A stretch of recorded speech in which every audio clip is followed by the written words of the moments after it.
Olá a todos e todas. Estamos iniciando então a primeira unidade da disciplina de Fundamentos de Educação à Distância. Como já fui apresentada, sou a professora Fabiola Monteiro e tenho aqui a honra, a grata satisfação de poder estar nesses momentos compartilhando com vocês desse diálogo, dessa conversa sobre a educação à distância e os seus fundamentos. Para esse primeiro momento, para a unidade 1, nós vamos estar discorrendo aí sobre os pressupostos históricos e os aspectos legais da educação à distância. Fica então, para a abertura da nossa unidade, essa indagação. O que é educação à distância? Conceitos e fundamentos. Educação à distância, segundo Mori e Kersley, em 2008, página 2, que está na nossa referência, ao final a gente vai estar deixando também para vocês estarem aprofundando as leituras, diz que a educação à distância é o aprendizado planejado que ocorre em um lugar diferente do local do ensino, exigindo técnicas especiais de criação do curso e de instrução, comunicação por meio de várias tecnologias e disposições organizacionais e administrativas especiais. Bom, esse conceito nos diz muito sobre o que é educação à distância. Os autores citados são referência em relação ao ensino à distância e nos trazem um arcabouço teórico muito importante, por isso nós os utilizamos. Nesse sentido, está em destaque nesse conceito as principais características dessa modalidade de ensino, ou dessa modalidade de educação, que é a separação física e geográfica, pontualmente, quando os autores lá se referem que é um aprendizado planejado que ocorre em um lugar diferente do local de ensino. E, primeiramente, ele destaca o aprendizado planejado, e aí a gente traz aqui, na sequência, como também uma forma de incentivo à autoaprendizagem. Nesse âmbito do conceito, nós vamos ver o planejamento com grande ênfase, tanto em relação ao ensino, ao aprendizado planejado, como o planejamento e a preparação dos materiais para esse aprendizado. E, por fim, a comunicação por meio de diferentes ou diversas tecnologias. Só retomando o conceito, portanto, educação à distância é o aprendizado planejado que ocorre normalmente em um lugar diferente do local do ensino, exigindo técnicas especiais de criação do curso e de instrução, comunicação por meio de várias tecnologias e disposições organizacionais e administrativas especiais. Muito bem. Isso tudo, então, para fortalecer o próprio conceito, nós vamos ilustrar aqui a questão do mundo em rede, bem como, pelas imagens, e alguns já podem estar até fazendo aí referências ao que elas simbolizam, que é esse aspecto do nativo digital, representado pelo bebê, ali no computador dentro do seu cercadinho, versus pessoas de mais idade, acessando ali talvez uma internet, usando um notebook. Muito bem, então estamos nesse contexto de um mundo em rede, em que existem pessoas nativas, nossos filhos, nossos sobrinhos, os filhos dos nossos amigos, as crianças. E os imigrantes, Nós que estamos aí, nascemos num contexto talvez que até muitos de nós já existia muita tecnologia, mas eu particularmente não tive tanto acesso na minha infância e minha adolescência, e já na juventude pude navegar por estes mundos da internet, da computação, enfim, e do acesso aos dispositivos móveis. Bom, nós hoje podemos ver que são realidades distintas, em que muitos têm facilidades, outros não. É nesse contexto que a gente coloca também o próprio aprendizado que ocorre, o acesso à informação, também tanto quanto o acesso ao conhecimento e como eles se interlaçam. E aí está um cenário para a educação à distância acontecer. Por isso, que já que esse cenário já está posto, que existe essa conjuntura para ser descoberta, desvelada, e a educação à distância ocorre, então, nesse local que é diferente, talvez do local de ensino, ou do local regular, do local dito normal ou formal de ensino, ele precisa ser planejado, está lá no conceito que esses autores apresentam. É um ensino, né? É um aprendizado planejado. Ocorre, então, que não é de qualquer forma, ele é de caráter intencional, pensado, todo organizado, na perspectiva de realmente produzir um resultado. E o aluno aí se propõe a aprender. Ele está ativo, deliberadamente assume a responsabilidade, é consciente da necessidade de estudar e que o estudo, o aprendizado, o acesso ao conhecimento, ele é fundamental. E o professor auxilia e cria meios para ajudar esse aluno, para me ajudar, para te ajudar a aprender. E a aprender a aprender.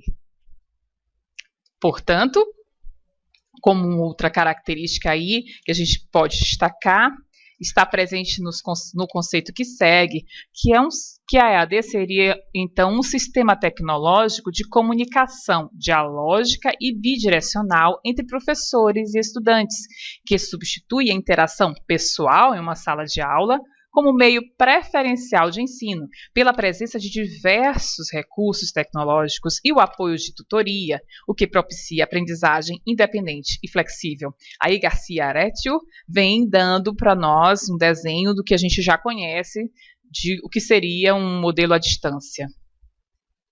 Portanto, essas características destacadas nesse outro conceito, no conceito anterior, traz para a gente alguns detalhes primordiais, como a autonomia. A autonomia vista aí como esse incentivo, né, essa iniciativa para ter disposição e principalmente, né, consciência, como eu falei para vocês, que o aluno ele deliberadamente quer aprender, que busca esse aprendizado.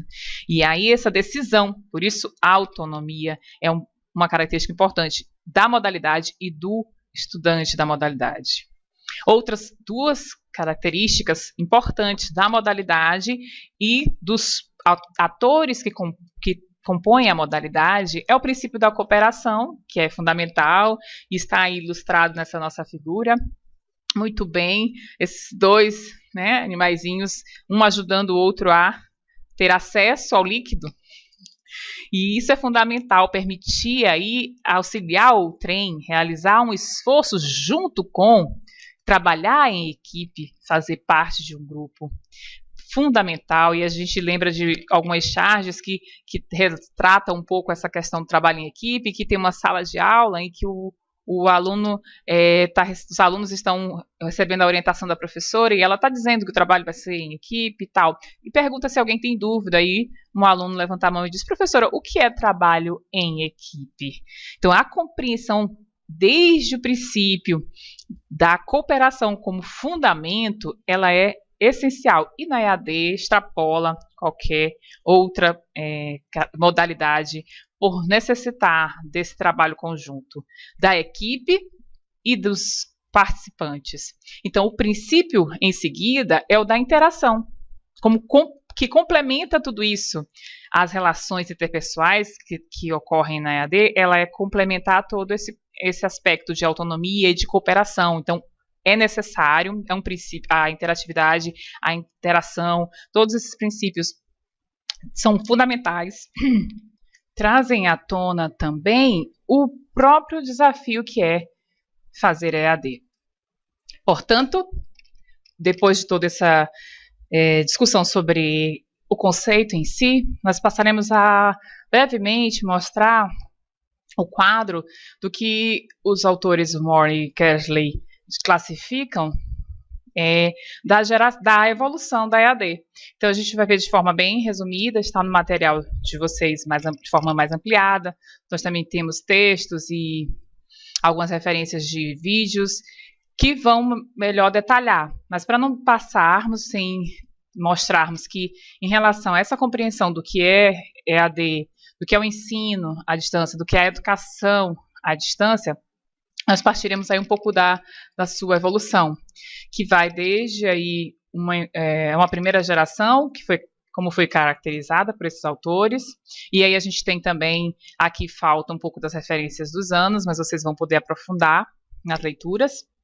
De forma geral, apenas para mostrar como evoluiu da imprensa, dos cursos por correspondência, passando aí pela radiodifusão, pela TV e pela utilização de materiais impressos, por instituições como universidades abertas, e aí no termos internacionais e no Brasil, com a criação da Universidade Aberta do Brasil, até aí a teleeducação, com aulas transmitidas via satélite, chamada de quarta geração, e estando hoje na quinta geração. Alguns autores divergem, mas entre quarta e quinta, na maioria tem trabalhado nessa perspectiva de 3 ondas, 3 gerações a 5 gerações, que basicamente é a geração que estamos vivenciando hoje, que é baseada na internet, nos ambientes virtuais, né, e, etc. Bom, tendo esse olhar mais geral de como a EAD tem evoluído, nós passamos, então, a pensar o que no Brasil tem significado a educação à distância, ou o que é esse foco que tem dado a EAD em relação ao nosso país. E, muito proficuamente, os projetos eles vêm surgindo desde os anos 90, ou a década de 1990, surgiram no Brasil várias iniciativas baseadas nesse modelo, e com a internet, com a disseminação da internet mais fortemente.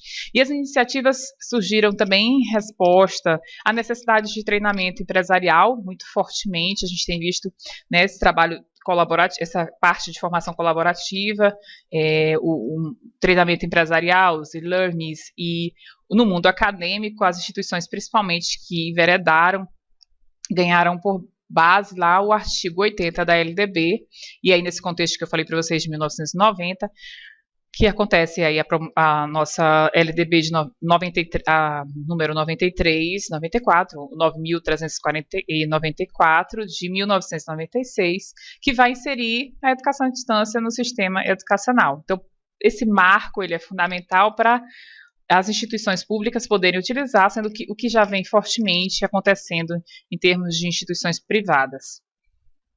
E aí, como marcos legais, nós temos visto no material que a gente está utilizando como base para os nossos estudos, desde a Constituição de 88 até os dias atuais, muitas leis foram criadas para regulamentar o ensino ou a educação à distância.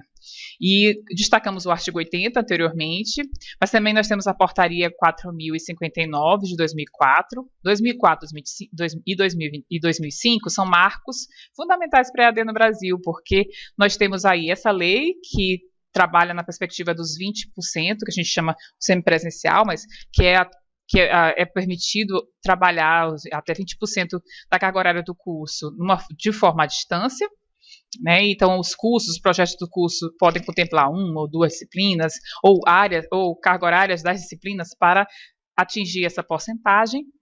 E em 2005, o decreto, até então era o decreto que marcava a EAD no Brasil, que era o 5.622, mas que recentemente, 2017, foi revogado pelo decreto 9.057, que hoje é o que nos dá, então, como marco legal da EAD, é o 9.057. Temos outros decretos que criam a UAB, os referenciais de qualidade, que são fundamentais também que nós estejamos lendo, nos atualizando. Esses precisam, no caso dos referenciais, passar por uma maior discussão, ser revistos, reformulados. A resolução também recente de 2016, que trata aí da modalidade de forma transversal no currículo. Então, realmente é uma forma de convidá-los a estar lendo, conhecendo, porque eu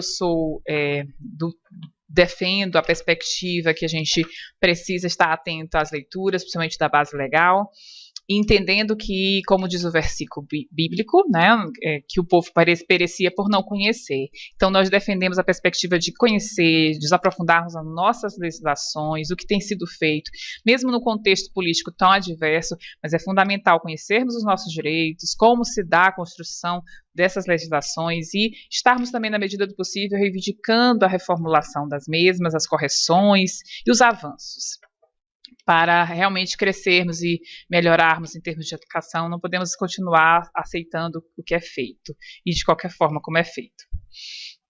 Por isso, a gente coloca reflexões. As reflexões são fundamentais, são necessárias. Democratização do ensino e as possibilidades e os limites de sua realização. EAD mesmo, para quê? É importante compreendermos, então, a história do nosso país, a história da educação, da nossa sociedade e as relações de poder. Então, a EAD não está fora desse contexto. O desenvolvimento da ciência e tecnologia e a ideologia por trás de tudo isso, e essas questões fundamentais e ideológicas que são postas, a própria política educacional, as formas alternativas. Então, a EAD é possível. Para quem é EAD, como fazer EAD? É possível fugir desse contexto? É uma forma alternativa? Não é? É importante, é fundamental, e a gente deixa, eu deixo essas reflexões para que nós possamos estar nas nossas leituras sempre percebendo as nuances de tudo isso, as possibilidades, os limites, para que a modalidade, a alternativa, que seja o novo possível e que nós possamos vivenciá-la e entendê-la, não só criticá-la ou simplesmente aceitá-la, mas por que aceitá-la, como aceitá-la, e se criticá-la na perspectiva de melhorar, de ampliar, de favorecer uma melhor realização da mesma. Bom, nós estamos aqui essa é uma proposta, para que nós possamos crescer, nós possamos avançar, e eu deixo agora, nesses próximos momentos, nós vamos estar nos detalhando em algumas dicas, já que a gente está falando de AD, de aprofundar os conceitos, é necessário também nós estarmos pensando em cuidados, em dicas de como vivenciar, de como viver com a EAD ou com a educação à distância, ou com o ambiente, com o mundo em rede. Netiqueta na comunicação é fundamental. Então, a EAD que está nesse contexto cada vez maior da internet, nós temos que ter muito cuidado, tanto no nosso dia a dia estudando, usando o ambiente virtual como o nosso ambiente acadêmico, mas fundamentalmente no nosso dia a dia. É importante, então, ter bons hábitos na comunicação pessoal.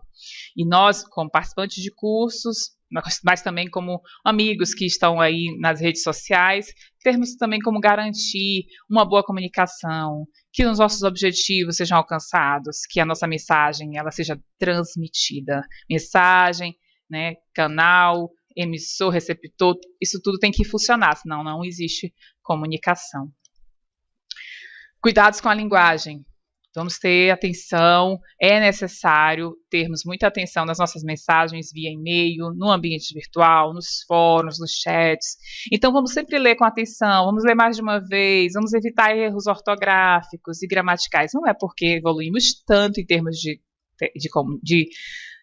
tecnologias que a gente vai regredir em termos de construções gramaticais, ortográficas. Não é para esquecer o português, ou mesmo deixarmos de prestar atenção na compreensão dos objetivos quando desejamos enviar uma mensagem.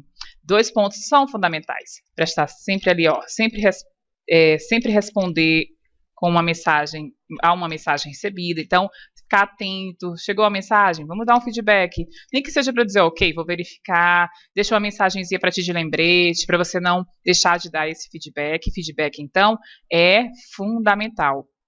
Uma ação pede aí, gera um efeito, e esse efeito tem que voltar em forma de uma outra ação.